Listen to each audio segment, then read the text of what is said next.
ஓம் முருகா சரணம். நாம் கந்த சஷ்டி விரதம் இருக்க அப்பன் முருகனுக்கு ஞாயிற்றுக்கிழமை சொல்லப்படும் சுலோகம். முருகனே செந்தில் முதல்வனே, மாயேன் மருகனே, ஈசன் மகனே, ஒரு கைமுகன் தம்பியே, நின்னுடைய தண்டைக்கால் எப்பொழுதும் நம்பியே கைதுழுவேன் நான். முருகனே செந்தில் முதல்வனே, மாயன் மருகனே, ஈசன் மகனே, ஒரு கைமுகன் தம்பியே, நின்னுடைய தண்டைக்கால் எப்பொழுதும் நம்பியே கைதுழுவேன் நான்.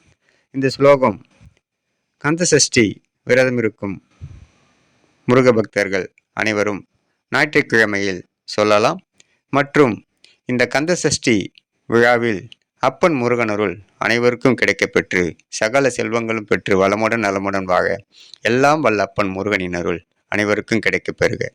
ஓம் முருகா சரணம். முருகனின் மகன் ரவி முருகன். வெற்றிவேல் முருகனுக்கு ரோகரா. வீரவேல் முருகனுக்கு ரோகரா.